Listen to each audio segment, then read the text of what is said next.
अस्सलाम वालेकुम, welcome to alpha genomics. आज हम इस इंट्रोडक्शन टू इंडस्ट्रियल माइक्रोबायोलॉजी की सीरीज़ में जो टॉपिक डिस्कस करेंगे वो है फर्मेंटेशन प्रोडक्ट। इसमें हम देखेंगे कि फर्मेंटेशन प्रोडक्ट को ब्रॉडली किन कैटेगरीज में डिवाइड किया जाता है।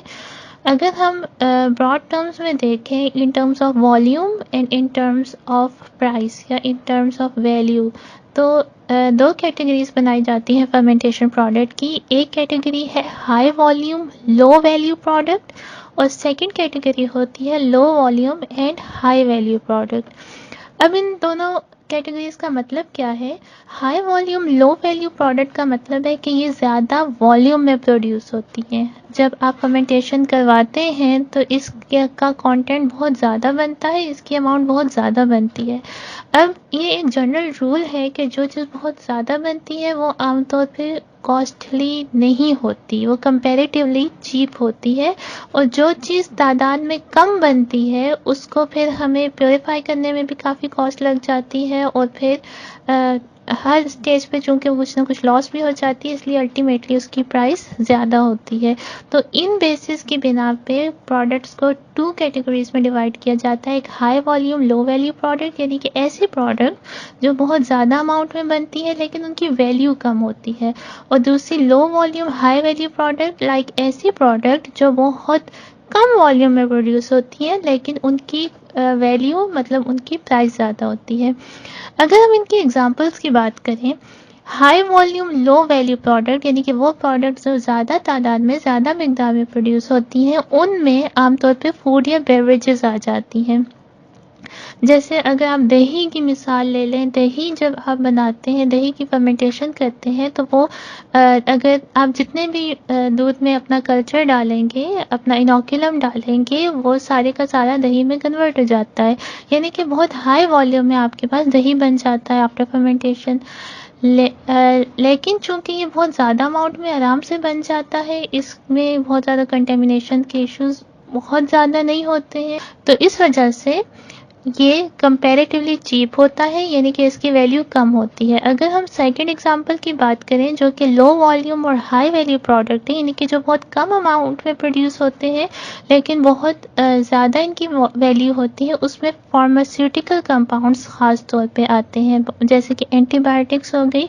अगर आप कई लीटर्स का एक फर्मेंटेशन का एक्सपेरिमेंट लगाते हैं तो बाज़ दफ़ा आपको उसमें से चंद मिलीग्राम की एंटीबायोटिक मिलती है। तो ये इस वजह से फिर उसकी प्योरीफिकेशन करना, फिर उसकी पैकेजिंग करना, फिर उसको प्रोसेस करना, ये एक सारा प्रोसेस जो होता है वो काफ़ी कॉस्टली हो जाता है, जिसके बाद अल्टीमेटली ऐसे प्रोडक्ट्स की कॉस्ट ज़्यादा हो जाती है। अच्छा, इसमें जो पहली कैटेगरी है जो कि हाई वॉल्यूम लो वैल्यू की कैटेगरी है, और इसमें food beverages, food additives and supplements वगैरह आ जाते हैं। अगर हम इसकी डिफरेंट एग्जांपल्स देखें तो इसमें सबसे मेन एग्जांपल तो योगर्ट की होती है या डेयरी प्रोडक्ट्स की होती है। इसमें जो मेन रोल होता है वो लैक्टिक एसिड बैक्टीरिया का होता है, जो कि मिल्क में जाके डिफरेंट रिएक्शंस करता है और मिल्क को एक ख़ास किस्म का टेक्सचर, एक ख़ास किस्म का फ्लेवर प्रोवाइड करता है।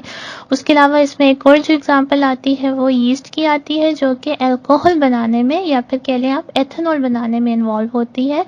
ये किसी भी sugar containing substrate like molasses को फर्मेंट करती है और उससे अल्कोहल बनाती है, या फिर आप कह लें कि एथेनॉल बनाती है। ये भी एक high volume low value product की एग्जांपल है, और इसमें जो यीस्ट यूज़ होती है वो आमतौर पर स्कैरोमाइसिस सर्विसी होती है। स्कैरोमाइसिस सर्विसेज सिर्फ अल्कोहल बनाने के काम नहीं आती, बल्कि इसके कुछ स्ट्रेन्स ऐसे हैं जो कि बेकिंग इंडस्ट्री में यूज़ होती है, और इस वजह से इसका नाम बेकर्स यीस्ट भी रखा गया है, जिसकी जो कि ब्रेड और डो प्रोडक्शन में काम आती है। और स्कैरोमाइसिस सर्विसी जो है वो उसके ऐसे स्ट्रेन जो कि बेकिंग में यूज़ होते हैं, उनकी ये एबिलिटी होती है कि वो बहुत ज़्यादा हाई अमाउंट में एथेनॉल प्रोड्यूस नहीं कर सकते। अच्छा, उसके अलावा कुछ और केमिकल्स होते हैं लाइक एसिटिक एसिड हो गए, वो जो कि एसिटिक एसिड बैक्टीरिया के ज़रिए बनते हैं। ये भी एक ऐसा कंपाउंड है जो कि हाई वॉल्यूम लो वैल्यू में कंपाउंड में आता है, और उसके अलावा ये एक ऐसा कंपाउंड है जिससे विनेगर बनाया जाता है, इसलिए ये भी एक फूड इंडस्ट्री से रिलेटेड कंपाउंड है और इसको भी हम high volume low value compound में कंसीडर करते हैं। उसके अलावा कुछ माइक्रोब्स जैसे एस्परजिलस नाइगर एक फंजाई है जो कि सिट्रिक एसिड प्रोड्यूस करने में इन्वॉल्व होती है, और सिट्रिक एसिड प्रोडक्शन एक ऐसी फर्मेंटेशन है जो कि एरोबिक फर्मेंटेशन है, यानी कि इसको उसकी प्रोडक्शन के लिए ऑक्सीजन इन्वॉल्व होती है या ऑक्सीजन रिक्वायर्ड होती है।